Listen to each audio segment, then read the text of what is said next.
Joel Turner here with Shot IQ. We're getting a lot of questions about building thumb gloves. So it's a really simple process.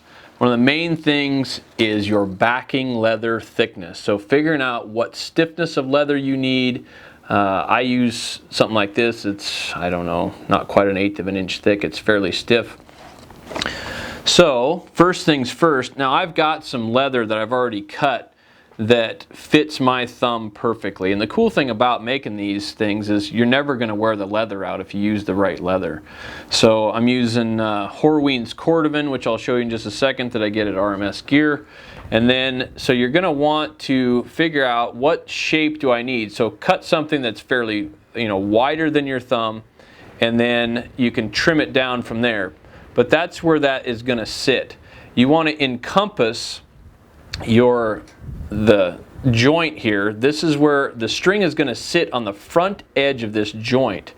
So you want to make sure that your leather obviously encompasses that, but also it needs to come past the center line of your thumb. So I don't necessarily like to have it all the way to the end of my thumb because I've got a pretty good callus worked up on my thumb here, but it needs to cover like that much of it. And this backing leather thickness is going to have everything to do with the cleanliness of your release. So we're going to get us a piece of leather. So I like this piece of leather. So let's just put this on here. We'll trace it out, cut it out. We're going to do the whole operation here for you.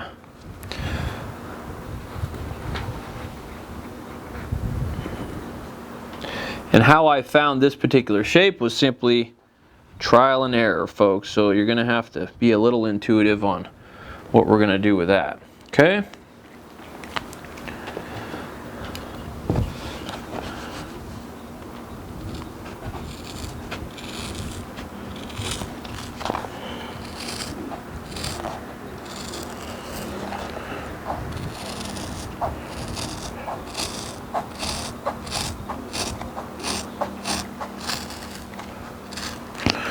Sorry, I'm being a little slow with this, but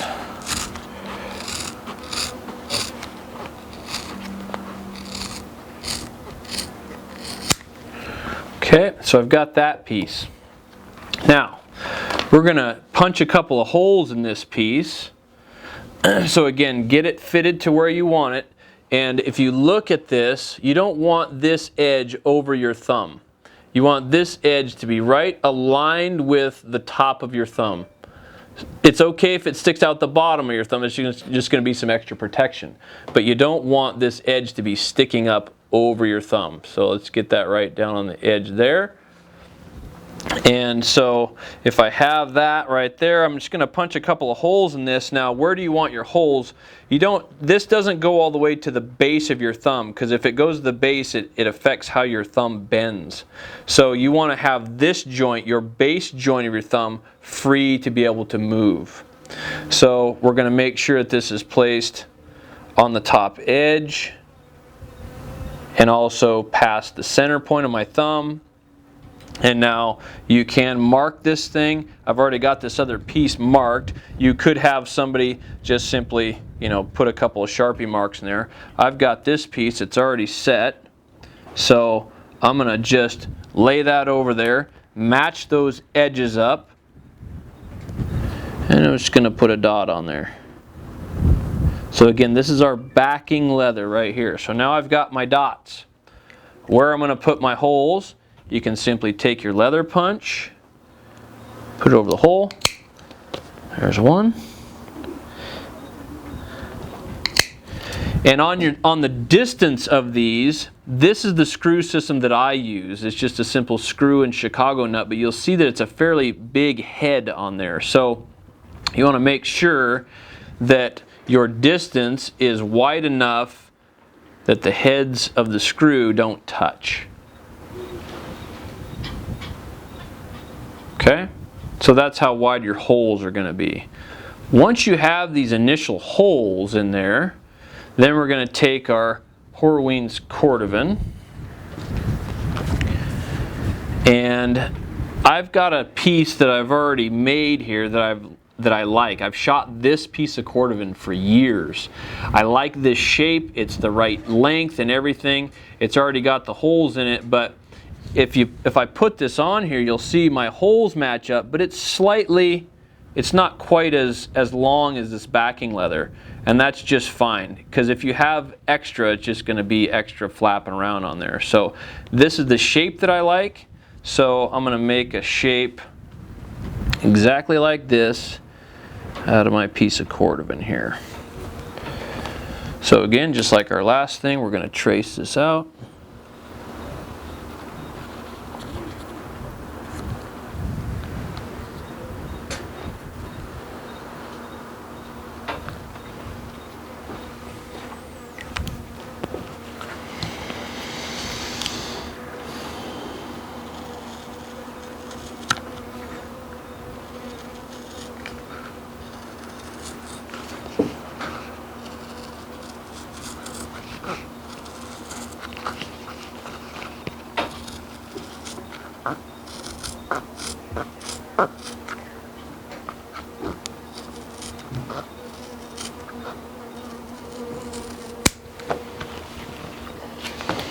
Okay, now we've got our piece of leather here. So you're going to match those edges up. And again, my backing leather is slightly bigger. That's just a personal preference. So I take that guy, flip it over, make sure my edges are still lined up. Take my Sharpie. And there may be a better way to do this. I'm no engineer. So I've got my marks.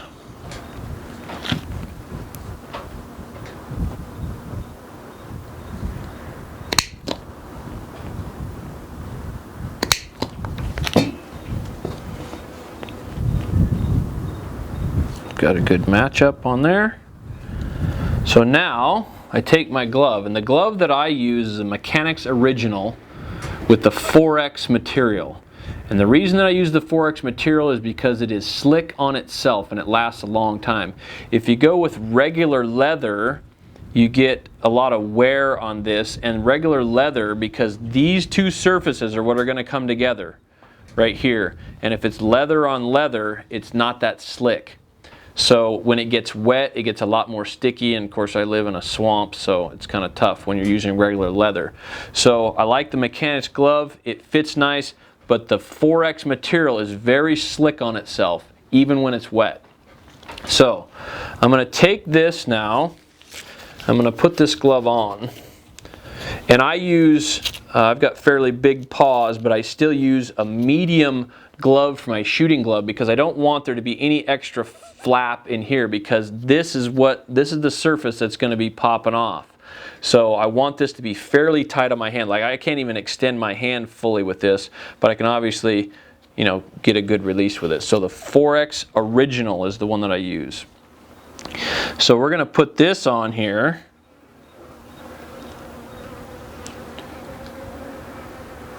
And again, we're going to match, this is our piece of backing leather, we're going to match that top edge right here. This is what's going to come up against your arrow, or if you're shooting a normal sighted bow, this is what's going to come up against your stop knot, this edge right here. It'll actually be cordovan, because this piece is going to be on the inside of your glove. So I've got this matched up. I hold it in place.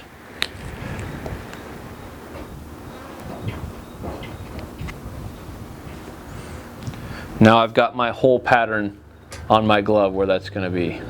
Okay?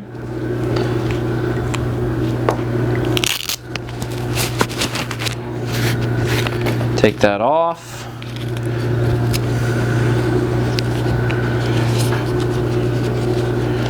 Run that up on your punch.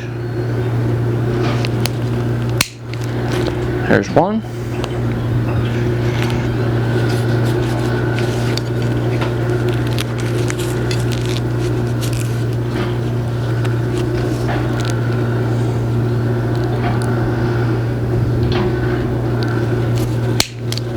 There's two.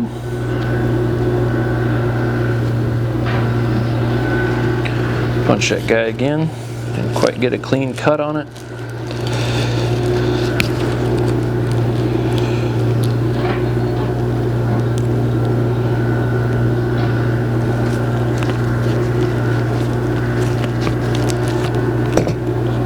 There you go.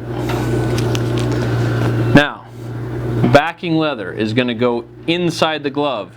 Your screws, the way I do it, don't have to do it this way, but the way I do it is I have the screws come from the inside.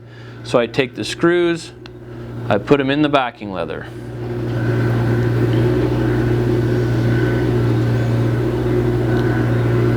Like so. This then gets put inside.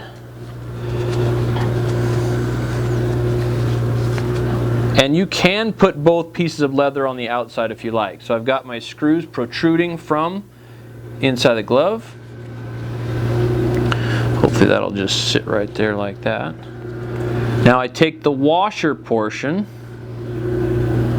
and I push that through my cordovan.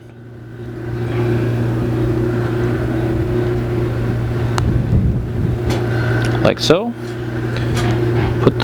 And these washers have threaded inserts in them, so you can get these at Tandy Leather. It's just a simple, washer system that lays flat. It's got a threaded collar on it. So now those lay on those screws. You come from inside the glove.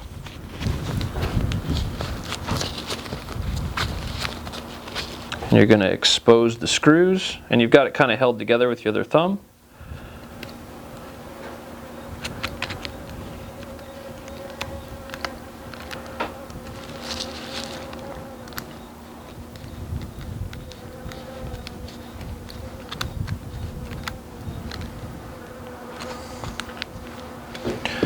Screw those together, and now you've got your thumb glove.